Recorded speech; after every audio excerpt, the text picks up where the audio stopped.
ایک پڑھی لکھی سینسیبل پاکستانی شہری ہونے کے ناطے میرے ذہن میں 2-3 سوالات ہیں، اور ہر پاکستانی کے ذہن میں یہ سوالات ہیں، ہر سینسیبل پاکستانی کے ذہن میں یہ سوالات ہیں۔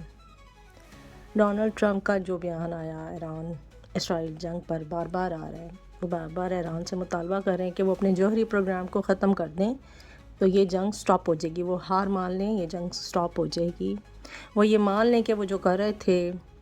وہ غلط کر رہے ہیں، جو بھی وہ نیوکلیر بامز بنانے کی کوشش کر رہے ہیں وہ غلط کر رہے ہیں، یہ رائٹ انہیں نہیں ہے، اور ان پر جنگ مسلط کر دی گئی۔ اس کی بھی ان کو سزا ملی کہ وہ پیلسٹائن کے حق میں بار بار بات کرتا ہے ایران، جیسے کہ یمن کرتا ہے، ایران کرتا ہے، پاکستان کرتا ہے، انہیں سزا دی گئی اور ان پر جنگ مسلط کر دی گئی ہے۔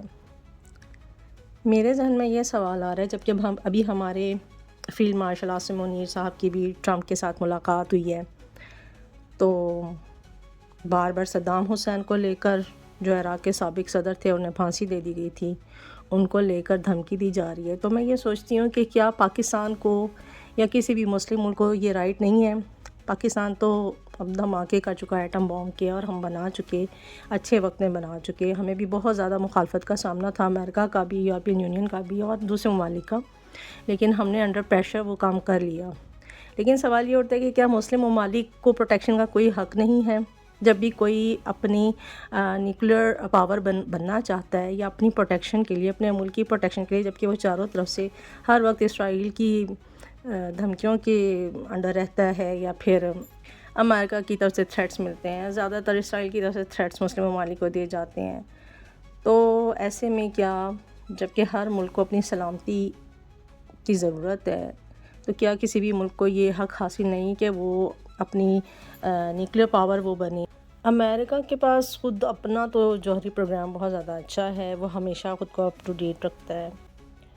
تو جب بھی مسلم ممالک میں سے کوئی سر اٹھانے کی کوشش کرتا ہے، جیسے کہ عراقی سابق صدر جو صدام حسین کی بات کی جا رہی ہے، بابر ان کے انجام کی دھمکی دی جا رہی ہے کہ جیسے صدام حسین کا حال کیا تھا ویسے ہی ایرانی سپریم لیڈر آیت اللہ خامنائی کا ہم انجام کریں گے، اس کو مار دیں گے، انہیں ٹارگٹ کریں گے۔ حملہ بھی ان پر کیا گیا، ان کی رہائش گاہ پر بھی حملہ کیا گیا، انہیں مارنے کی کوشش کی گئی۔ یعنی ہمیں کیا یہ رائٹ نہیں ہے کہ ہم اپنے پروٹیکشن کے لیے بات کریں؟ اب تو زمانہ اتنا آگے چلا گیا، ہر ملک میں ہمارے اپنا جو ایجوکیشن کا ریشو ہے وہ اتنا زیادہ ہے پاکستان میں ماشاءاللہ، اور ہر عام آدمی بھی جانتا ہے، چاہے وہ ایجوکیٹڈ ہے یا نہیں ہے، اسے بھی پتہ ہے کہ کسی بھی ملک کے پاس ہتھیار ہونا کہ اس کی کیا اہمیت ہے۔ تو امریکہ اس دور میں سب پر حکومت کرنا چاہتا ہے، ہر ملک پر حکومت کرنا چاہتا ہے، وہ چاہتا ہے اس کے ہی انڈر ہر بات ہو، دوسرے تمام ممالک اسے اوبے کریں، اس کے آرڈرز پر چلیں۔ اب ایسے وقت میں جو ہمارے فیلڈ مارشل عاصم منیر گئے اور ٹرمپ سے ملاقات کی ہے، تو میں سوچ رہی تھی کہ وہ کتنے انڈر پریشر ہوں گے، کتنے پریشر میں انہوں نے یہ ملاقات کی ہوگی۔ لازم بات ہے ہر ملک کو اپنی سلامتی عزیز ہے، جو ہمارے آرمی جرنلز ہیں ان کو بھی، چیف آف آرمی اسٹاف کو ہمارے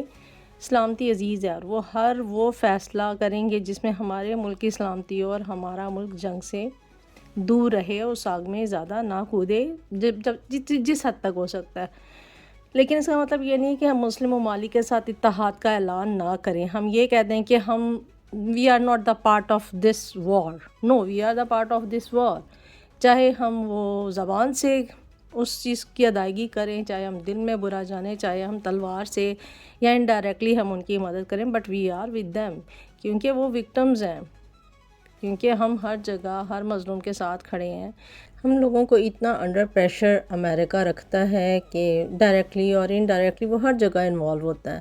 پاکستان پر ہر وقت جنگ کا خطرہ منڈلا رہا ہوتا ہے، بھارت کی طرف سے، اب تو افغانستان کی طرف سے، ہمارے اپنے بھائیوں کو انہوں نے آپس میں لڑوا دیا اپنے مفاد کے لیے، صرف اپنے ملکوں کو آگے لے جانے کے لیے۔ ان سب ممالک میں، چاہے وہ یورپ سے متعلق ہیں یا امریکہ ہے، ان سب ممالک میں فریڈم آف سپیچ ہے جی، انڈیویجول کی آزادی ہے، ہر ایک کو ان کے رائٹس کا پتہ بھی ہے اور وہ بولتے بھی ہیں۔ اپنے ملکوں میں یہ اپنی عوام کے اوپر ایک لفظ نہیں بول سکتے، لیکن ہم لوگوں کو اتنا انڈر پریشر کرتے ہیں کہ ہم سب مسلم ممالک بھی اکٹھے ہو جاتے ہیں نا، پھر بھی ہم ان کے آگے ایسے بھیگی بلی بنے ہوتے ہیں، کیونکہ ہم لوگ انڈیپینڈنٹ نہیں ہیں. ہم بہت ساری چیزوں کے لیے ابھی تک قرضوں پر چل رہے ہیں، IMF کے قرضوں پر چل رہے ہیں. ہمارا مسئلہ ایکچولی یہ ہے. جس دن ہم قرضوں سے نکل آئیں گے اور ایک انڈیپینڈنٹ ملک بن جائیں گے تو کسی کی ضرورت نہیں ہے ہم پر بھی پھر کوئی انگلی اٹھائے. اور اس کے لیے مسلم ممالک کا اتحاد ضروری ہے. اپنے اپنے ملک کے مفادات کے لیے جو سب نے چپ لگائی ہوتی ہے نا، اس چپ کو توڑنا ہوگا اور اس چپ سے نکل کر بات کرنی ہوگی تمام مسلم. تب تو شکر ہے ایران کے لیے ہر ایک نے آواز اٹھائی اور کہا ہے کہ اسرائیل نے جو بھی اٹیک کیا وہ غلط کیا ہے. مسلم ممالک نے بھی آواز اٹھائی اور نون مسلمس نے بھی آواز اٹھائی ہے. لیکن سوال پھر وہی پیدا ہوتا ہے کہ کیا ہمیں رائٹ نہیں ہے کہ ہم اپنے ملک کی پروٹیکشن کے لیے اپنے نیوکلیر پروگرامز کو اپ ڈیٹ کریں جیسا کہ ہونا چاہیے.